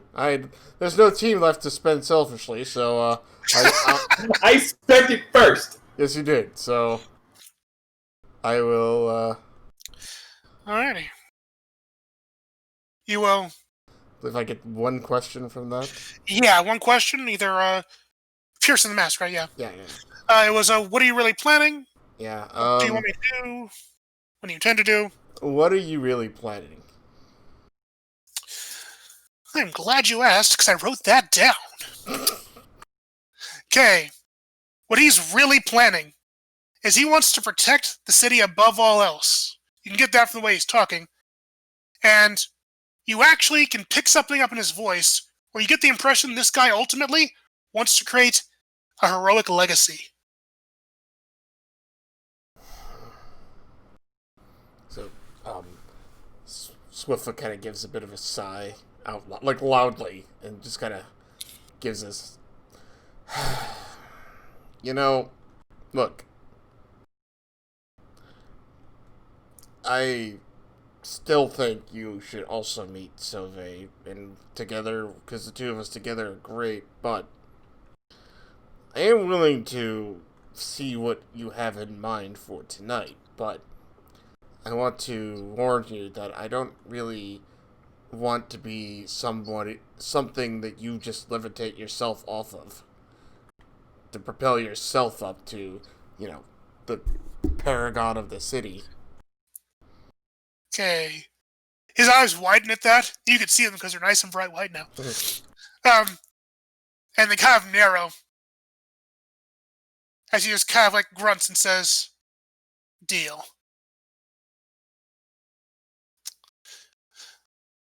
So, shall we get started? I said, what do you have in mind? Okay. He says, there's going to be a bank robbery that's going to be happening within the next 20 minutes. How do you know that? Bank robbery happening within the next 15 minutes. And the reason I know that is because, again, crime never sleeps. And crime is extremely predictable. I mean, a bank robber is not normally that predictable. How? It's called tapping into communications. Oh, okay. Well, you could have just said that. It sounds cooler. Never mind. Bottom line is, we're going to be doing some heroics tonight. And I'm going to see how you do. Okay. Okay. But follow my lead first. We're going this way. Is the bank actually that way? As we take the fast route. Oh, okay. Okay, so he guides you up to follow him to scale up to the roof. And so starts the evening training with Nightshade, which I'm going to have you roll for. Oh, okay. Because I really hope this one shows up, because I spent the time to, do it. Not visible players. Showed everyone. There you go. Did it work? Yep. Sweet. Okay, when you train with Nightshade, roll superior. Oh, God. How bad is it? How good is it? Well, it's a -2. Okay, cool. I chose correctly. Oh, Again, hey! Oh, you got an 8. I mean, yay, you got an 8. Okay, so on a 7 to 9, you get to choose one. You either learn more about yourself and learn how to overcome some of your weaknesses, which is clear condition or mark potential. During the training, you do something incredible to impress the city. What is it, and how does it change the city's perception of you? Move one label up and the other label down to reflect this. You impress even the cold heart of the imperceptible Nightshade. You can take 1 + 4 against him in the future. And during your training, you managed to tap into his extensive knowledge of the city and its heroes and villains. You can ask one question about the city or its hero-centered elements. And that's it. The other one's a miss.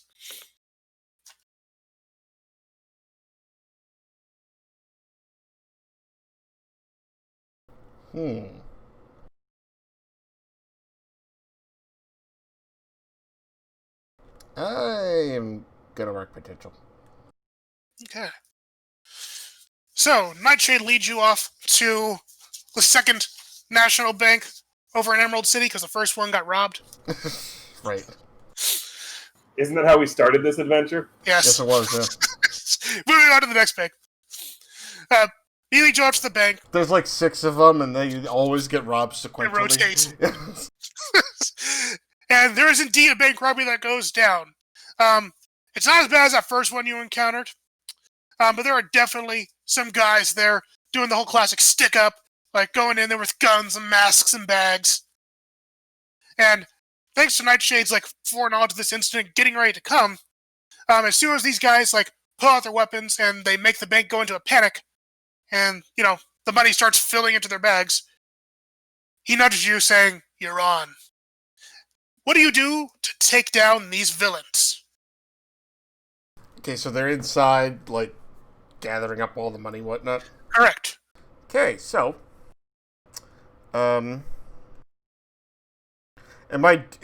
question, is this an action, or am I just explaining what happened? Explain what's happening. Yeah. Okay. So you gotta break it down for us. Alright, so, first thing, he's going to run in at the fast speed that he's got, and, anyone who is, like, threatening or holding up civilians, is his first initial target. To either knock them unconscious or at least disarm them in some way. Nice. And then using the black of his outfit in shadows and whatnot, because assuming someone would have turned off the lights by then. I mean, you normally rob places in the cover of darkness. Oh, not when there's people in there. But Yeah, that's true. Of course, it's like 9 o'clock at night. And I'm not sure it is true. how many banks are actually open at that time, but, whatever. Not many. No, but They have this one security could guards be. on the floor. Yeah, It's a second national bank, It is. They live by their own rules. it's for the second shifters. Right. But, so anyway, no, he's true to his name, he's moving swift on his feet, like, just jumping from bad guy to bad guy. Because he's also a rabbit, so he's jumping from bad guy to bad guy.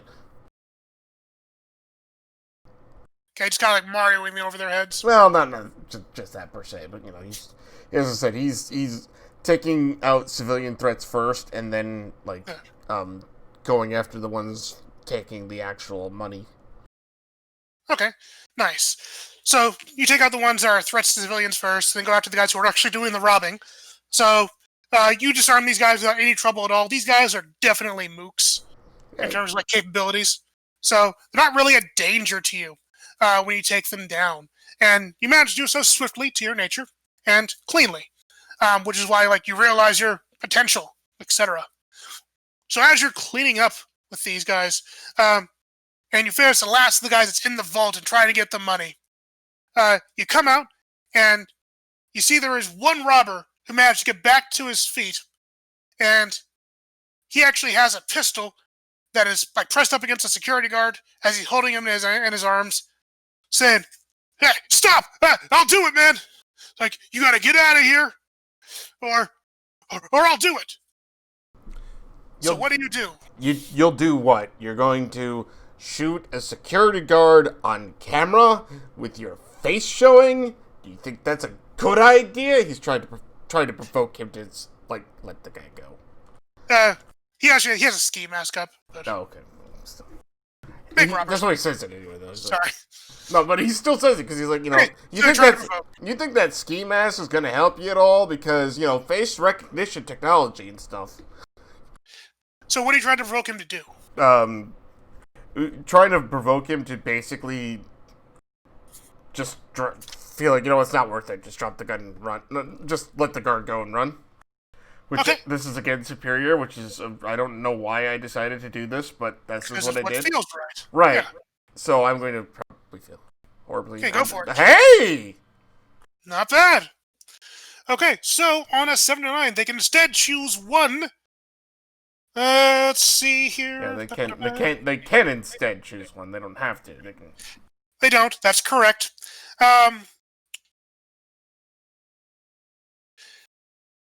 Okay, so your words are enough to shake the guy, and he definitely freaks out a bit, and he kind of seems like he's sort of like faltering between going to shoot the guard or going to maybe shoot you or drop the gun. Like he's taking his gun away from the guard right now. So this is a critical opportunity for you because the gun is no longer pointed at the guard. So with that, he would just rush in and just try to punch the guy right in the face. Nice. Okay, you do so and knock him out very cleanly. But as you do that, you can hear the blaring of the alarm of the building that's been going off. And you kind of hear it fading into your ears a bit as you recognize the blaring of the police siren.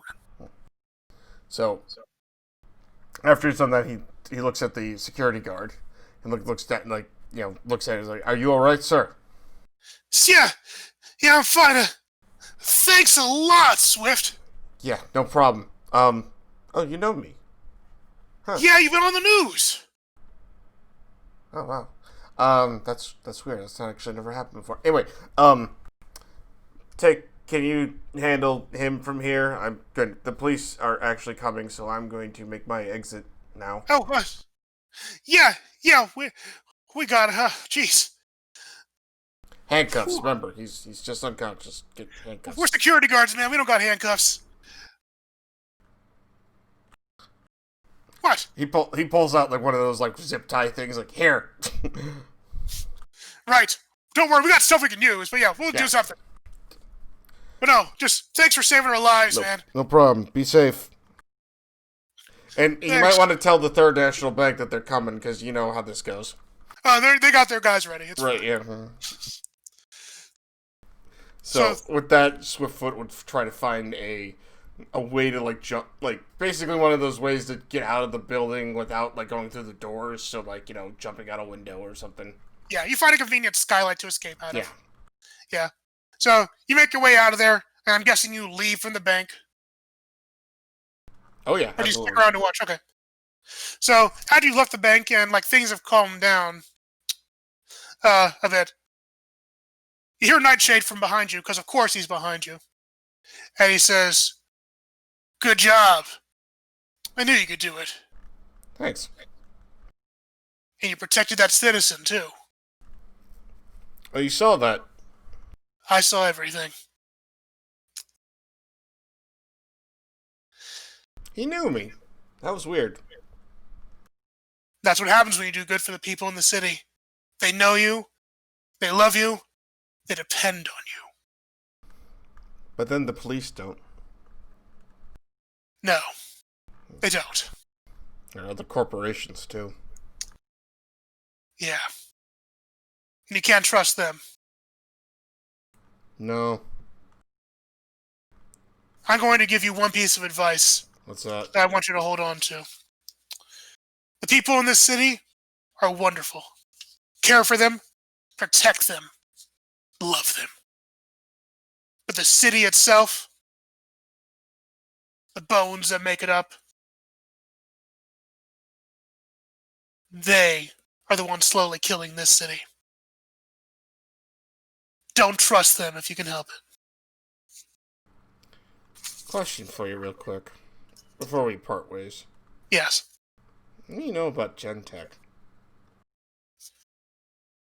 His eyes narrow. What do you know about Gentek? Not much, but something's pointing me towards them, and I'm not sure what it is. I don't know if it's a feeling. You might call it a feeling or a hunch or something, but I feel like something's up with them, but I don't know what. I don't have any evidence. Just, it's a feeling. I see. Well,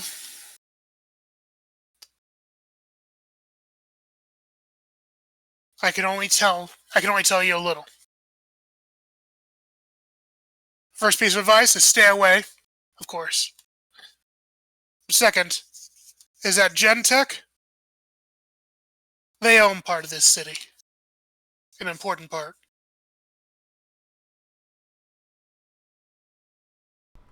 Is it the police? Luckily, no. Oh, thank goodness. It's more complicated than that. Okay. How is it more complicated than bribing the police? It's more complicated because they're not the only game in town. They make games? Yeah, it's not bad. So, Oh, sweet, cool. yeah, Gen Brothers too. It's good. Oh, yeah. But no, they grease proper palms, and they control certain aspects. But money comes in from multiple avenues. Of course. Of course.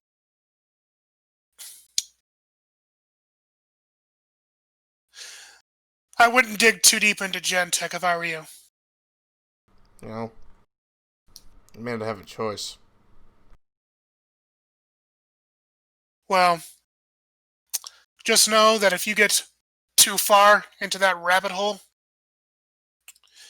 you might find yourself on the wrong end of some very powerful people. And if I don't go down that rabbit hole, I might be dead. Might be dead either way. And then I'd rather go down fighting than just waiting for it. You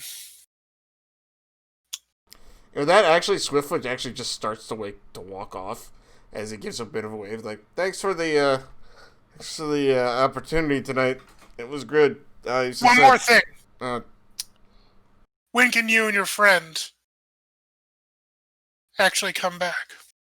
I don't actually know his work schedule, but I don't tend to do a whole lot at night at the moment. How do I reach you?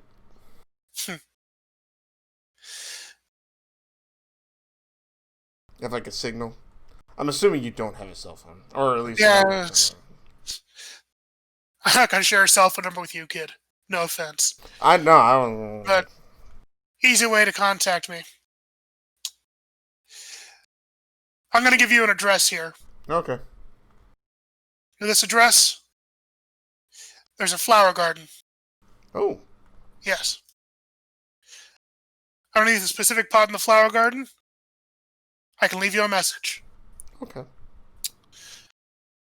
Some important things, though, don't tell anybody else about this, aside from you and your friend. I won't. Good. And another one is look in that garden on Thursday. Okay. Stay safe, kid. You too. And with that, Nightshade runs off as well. Mm-hmm. Okay, so, Jacob. The vigilante has left your presence. You're alone. No, he's I'm guessing you're sending home. Yeah, he's just running off.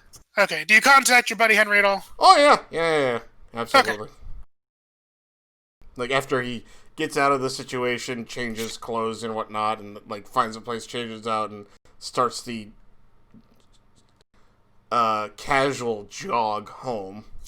He'll look at the time and be like, okay, Henry should be out of work by now. Flip the speed dial. Hello? Hey! What's up? I'd ask how your thing went, but, I need you to detour from wherever you are to my house. Oh, that's good, because I was going to ask you if I could come over, because we got some stuff to talk about. Yes, we do. So. Yes, we do. I think I might actually end that there. I was going to say, that's actually very Yep. So yeah. On that, we end the comic there for the evening. And once again, this has been Emerald City on the BCC channel. I'm your GM, Chameleon Ice, with OPT and TGE. Have a good night, everybody.